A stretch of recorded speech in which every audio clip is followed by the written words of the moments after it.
Welcome to our boot camp, which used to be in person, but now we'll do this virtually on YouTube. And we're going to go over some slides today, explain how it works, go over the calculators, and try to do this quickly so you can get back to your work and finish your proposals. So here we go. We have two performance improvement programs at the state. I'll start on the right-hand side and talk about the Quality Improvement Incentive Payment, otherwise known as QIP. It rewards quality improvement with a bonus of up to $350 per resident day. The benefit of QIP is there's no penalties for QIP. So if you choose a quality measure to improve on and you hit your goal, you can get up to $350 per day or less, depending on the improvement you made. But there's zero penalty. The worst that happens, you just don't get the money per resident day. So it can't hurt. We always hate to see a facility not even try, because then, if you hit the goal, that's added revenue for your facility. So always sign up for that one. PIP is our performance-based incentive payment program that provides resources up front for quality improvement activities. So a new technology, something you want to invest in to try at your facility to improve a measure, this is a way that we can fund you to help do that. An Excel spreadsheet budget is not required for your proposals. A budget template is available for your internal use only. And keep in mind that the entire incentive payment's at risk, prorated up to 100%. And Kim will explain this more in detail. So when you do this, just give it your all, because it's all at risk. PIP round 20 proposals are due by 11:59 p.m. on Monday, June 1st. Please be sure to review the requirements carefully and submit your proposal by the deadline. Once the deadline passes, the selection committee will review all proposals together. Submitting earlier does not result in a higher score. We evaluate every proposal at the same time after the due date. I'll now pass it over to Kim Klass. Hello, everyone. My name is Kim Klass. I'm the Quality Improvement Nurse here at DHS, and I oversee the PIP program. Welcome to the fillable form section of the RFP. If you haven't already, please read the request for proposal before completing the fillable form. Keep in mind, 100% of the funding is at risk for takeback if the goals are not met. Funded projects will be required to report quarterly on the project's progress until the data becomes available, goals are met, or measurement periods are exhausted. Please ensure the proposed project does not exceed 5%, or existing contracts for rate years starting January 1st, 2027 do not exceed the combined 5% maximum. Check if the facility has another PIP starting January 1st, 2027. If so, combine that rate increase to this proposal. This is important because if the proposal exceeds 5%, it may be disqualified. The proposal should address topics where baseline data supports a problem. Choose valid outcome measures, and it's important to note that PIP does not support capital improvements. There are other agencies that provide funding for capital improvement. The proposal must be submitted using the PIP fillable proposal form dated February 2026, and completion of each section on the fillable form is required. Next slide. Sections 1 and 2, Contact Information and Facility Overview. Section 1, when filling in the facility name, please include the prior name of the facility if it was recently changed. For collaborative projects, please include all participating facilities' email addresses. Section 2, provide a brief overview of the facility or collaborative. Single facilities provide a brief description of the facility and pertinent demographic information. For example, provide the size and description of the facility or other factors that make your facility unique and relevant to your project. Collaborative projects describe a clear plan of the collaborative leadership and expectations from each member in the collaborative. Next slide. Section 3, Project Introduction. Write an introduction briefly describing the problem and how the project will improve the quality of care and quality of life of nursing home residents. Identify the problem, provide a brief statement of the area the facility is performing poorly. What does the facility propose to do? Again, provide a brief plan describing the strategies, resources, and interventions that will be used to improve the problem. Will the proposal bring new ideas and innovation for improving outcomes? Proposals should address topics where the facility's baseline data supports the problem area. Section 4, identify problems. Provide a detailed description of the problems you want to solve or need improvement. This section is key for building a case as to why the project is needed. Examine performance using the DHS Nursing Facility Provider Portal, data, and/or other quality resources. Use root cause analysis to determine the root causes of the problem. So evaluate your data, check your systems, processes, interview staff, residents, and family. What problems are being worked on in the QAPI meetings, and use the information to support the problems. Bullet point the causes identified through RCA in this section. A strong RCA will help determine the strategies and resources needed to successfully complete sections 5 and 8. Next slide. Section 5, Project Proposal. Write a description of the proposed project and how it will address the problems identified in Section 4. Provide an improvement plan to address the problems. This will be used as a guide for the development and implementation of the project. Bullet point strategies and resources that will be used. Example, education, consultants, technology, equipment. Focus on quality improvement activities that increases the efficiency of care delivery without increasing operational costs. What data will be collected and evaluated? What systems will be used to gather that data to monitor for improvement and evaluate those outcomes? How will the project strategies be sustained? Do your research. Look for new ideas and innovative interventions to improve quality. Invest in staff and technology solutions that streamline processes, enabling staff to focus on higher value work. The development and implementation strategies and resources in this section will build the case for the amount of rate increase needed in Section 8. Section 6, References for Project Success. Provide a list of websites or other information you've cited in your proposal. Cite evidence-based practice, publications, studies for project support. Provide websites for resources. Providing websites for resources you want to use will provide the selection committee detailed information on the resources being used and will also help during the negotiation process. Section 7, Performance Measures. This section is where the performance measures and percentages of improvement are entered. It's important to note, projects using measures with no room for improvement may be disqualified.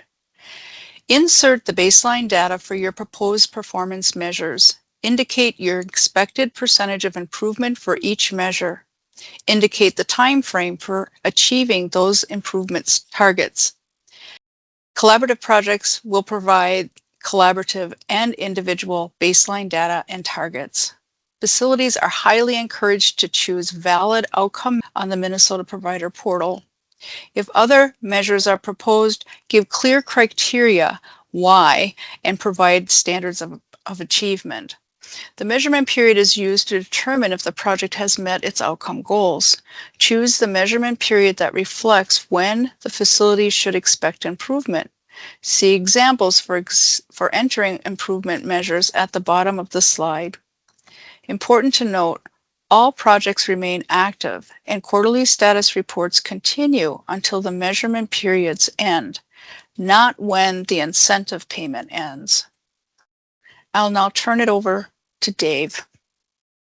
Okay, at this point in time, I'm going to explain how the PIP calculator works. This will help you when you're coming up with your budget, what you need, when you're going to ask for. This is based on the 2025 rate year. And so what I'm going to do is explain how this works. So your facility IID number needs to go in C6. So I have one here I'm going to put in there. So I have a fake facility that we created. And it's going to show your weighted operating average rate here. So it shows this facility is at 275. It does calculate behind the scenes, your MAPP days. So that's going to be here. And let's just say, for example, this facility needs $100,000 for their project, right? So all you got to do is put in a number and kind of start playing with the numbers right here. So you kind of play fast and loose a little bit. So let's just say 3.5, that's too high, 3.3, 3.2, 3.1. You get as close as you can. You can even get a little granular and do 3.11, get as close as you want. And I think we're going to settle on 3.15. Watch me do it. 3.17 wins. See, the $100,000 is what you need. Okay, so that's how you calculate it. We added a new one here. It shows you the resident day add-on as well. Does the math for you already. What I need to show you about is bed changes. So let's just say, for example, your beds went down. So let's say you are 65 as of September 30, 2023. But after that, you guys went down in beds to 55 beds. You have to put a number there and then put the date that changed. So if I do 2/1/2020, it's going to alert you that that's too far back. It can't be before October 1, 2023. So if I change this now to 2024, it's now going to give you a new value down here. So it's going to alert you to use H29. You're going to use this number now that you had a bed change. So let that sink in for a second. This number is no longer valid. You now need to use this one down here due to the bed change. If I delete these numbers here, then of course it's going to mirror that number. Your beds could also go up. Let's just say you went from 65 to 70 beds, right, on 2/1/2023, which of course is too far back. You get the alert. Let's go to 2024. There it is. Now your numbers went up. So you would need to reduce your payment amount to match your 100,000 on the bottom section. It'll tell you to use H29. So that's kind of cut and dry. It will alert you when you're over 5%, because the 5% is the max PIP can do. So if you put a 6 in there, it's going to give you a red line that it can't be greater than 5. If I even try 5.01, it doesn't work. Back to 5 and we are good. So this calculator will help you calculate your budget money when you're going to do your application. Okay, so your numbers are figured out. You got 3.1%. You have your final amount down here you decided on, and that goes in section 8 of your proposal. So you can see this person, you wanted a 2-year project. We have year 1, we have 3.17, and we have the amount. And let's just say you wanted to do a 2-year. It could be the same amount, or sometimes you do less. So let's just say you needed less for year 2. So we calculated year 2 was 2.3%. It's 72,000 now for that amount. So you would do year 2, 2.3%, and the amount you had calculated on the sheet goes to the right of that. So this is what you would turn in for your proposal. If you have any questions, feel free to reach out. The DHS PIP website. Here's the DHS PIP website, which provides a summary of past rounds, starting with round 19 through 14. This information can provide you with some ideas of the costs and measures used for past projects. Next slide. Timelines and notification letter. Don't forget the submission deadline is Monday, June 1st, 2026. All proposals will receive a notification letter from DHS. Projects selected will be contacted to set up a date and time for negotiations. It's important to note in some cases, you can expect changes to the project during the contract negotiations, such as the project length, the amount of the rate increase, outcome measures, and so forth. Keep in mind, projects may be dropped during the negotiation process. And then last, if you need help, or if you have questions preparing this RFP, if you need any assistance at all with the calculator, Dave has contact information on this slide, and then you can reach out to me too. I can help you with preparing and reviewing your proposals. I can look it over before you submit it and, give you some suggestions. And mind you, my stuff is just suggestions. It doesn't necessarily mean you'll get it, but I am more than happy to help you and connect you with people that are doing similar projects if you wish. So there's my contact information, and thanks for your time and good luck. This is a bonus section going over the optional budget. Now, this is, of course, just for your internal use only. We did a lot of work on this. You guys contributed to this, so I want to make it available to you if it would help you with your PIP. So you're welcome to use it if you'd like to. So here's a crash course on how to use this budget that's available. So let's just say you're going to create your budget for your facility. And again, you can unlock this. This is locked here, so you can't mess with this, but you can unlock it with DHS PIP up here at the password if you'd like to go to the format and unprotect it. But if not, I'll just kind of walk you through this quickly. Education topics and new hires.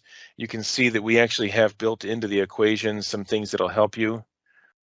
We have benefits built in. We also have a cost of living benefit built in with the benefits for year 2. So that'll help out a little bit. So let's just play fast and loose for a second. If the average wage, let's just play with the numbers here. We're going to say 3. We're going to say 7 hours, and we're going to say there's 5 staff, right? It's going to calculate for you the benefits and the salary for those people. And let's just say that's the same for year 2. So we're going to walk down the list. We have 30 hours, maybe a little less for year 2, and we'll have the same amount of staff, right? So we'll have that on there. So it calculates the numbers automatically in for your training, whatever you need to do, and your nurse supervisor, your coordinator, different, and you can add more people in here if you'd like. It will just tabulate for you so you can copy it down. But if you did that at the budget summary at the beginning, it will bring those numbers over. So if it does help at all, you can have that in there. Travel and conferences, you're going to go on a trip for something. You got your flight, you got your conference fee, you got your lodging, which was another, say, $150. You got your meals, $50. You got your mileage, and you're going to be driving a little bit there, so it's going to be 80 miles. So, and it calculates the 58.5 cents per mile, and therefore you're already. So it just kind of gives you a quick estimate of what it would be. And you're going to do the same trip for both years. You're going to send staff for 2 years. You know, you can always have it for year 1, put that down for year 2, 84,680. Go back to your summary, and it's going to put it in there for you. So that'll pop right in there. And we have equipment needs. Education topics, we had your new hires as well. I didn't mention that before. If you have a new hire, you're going to bring in somebody. You're going to bring in one more person. The average, you have their average salary. Let's just say is put it at the same number at 30. And we had dementia training. They're going to be working on anything you do. It's going to bring over for within your costs in the front sheet, right? Travel and conferences, we did that one. Equipment needs, whatever you're going to buy some weighted blankets, right? You're going to need 30 of them, right? And they're $100 a piece. Bingo, it's going to bring it down to $30. You're going to do some iPads for year 2. Let's say they're $500 each. Or I'm sorry, you're going to need 10 of them, and they're $500 each. Boom, there's your 5,000 budget summary. It brings it over for 3 and 5. Consulting fees, let's just say you're going to hire a consultant for year 1 and year 2, 10,000. Play some numbers here. Ding, it adds up there. Training and development, you can have your people here. It automatically adds in benefits. We did a 0.302. We also added a cost of living increase for year 2. Let's just say you're going to have your 15 employees, hourly rate, and you can play around with this for all your different people. Departments for your internal work, right? If you need to label departments on there, and it calculates for you the total. You go back to the budget summary, and it brings it to the front page. PIP committee meeting, same thing, right? You can bring in your people, the people, and what you're going to do, and then it's going to tabulate it for you. So number of employees, you're going to have 10 in that meeting. Hourly rates at 30. Departments internally for whatever you need to do. For PIP committee meetings, let's say you're going to do 1 hour a week. 1 hour maybe bi-weekly for year 2. So you have an hourly rate of $30. You have 2 staff members, in different areas, and it's going to calculate their hourly meeting, right, for per week for year 1, bi-weekly for year 2, and that's kind of how we calculate these out. 52, divided by 26, give it a little cost of living increase for year 2. So these are just kind of fast and loose, showing you how it works. And then when it's all done, you can kind of get a tabulation, of what you would need for your budget for a facility. So again, this is not due. You don't got to turn this in, but if it helps you at all, please use it. If you get questions on it, let us know. But that's for an individual facility budget. If it helps at all, we do have a collaborative budget if you're going to use this one as well, the first thing I would always do is, you have facility 1. Let's just say you're going to have Happy Homes, right? And then you're going to have Glacier Falls. If you do those, if you can label all the facilities, it's set up to tabulate to every single one of them is going to give you those titles. So Happy Homes, Glacier Falls is going to go down every single tab. So if the collaborative budget, again, this is going to tabulate from what you're working on. So the same thing before, let's just say you're going to have an expense for a collaborative, you have a fee of some kind, you're going to hire a consultant, right? It's $5,000. $5,000. You go to the main page, it's going to calculate it for you in the collaborative or the consultant fees you're going to have. Project supplies, same thing. You're going to have a weighted blanket. Let's say you're going to have an iPad. The Happy Homes, they're going to need a bunch of iPads, and it's going to cost $3,000. Then same thing. Glacier Falls maybe has more people, so they need $5,000 for theirs. So, and not $55,000. There we go. And then you go back to the collaborative budget. It's going to go down any facility that you do. So really just kind of walk down the list. Education they need to do for facility equipment needs. You can tabulate all those. New hires, again, we tried to add with benefits in there, 0.302, just some numbers that we came up with. It might help 302 and a cost of living increase. Again, for the year 2, putting it in there. So if you want to have, and again, it'll tabulate through everything you did. You can go back to the beginning, right? And your collaborative budget will give you a total for each facility that you're working on for a collaborative. So again, these are just tools that you're welcome to use. This is not required, but we just thought maybe it would help out if you had this as a bonus. So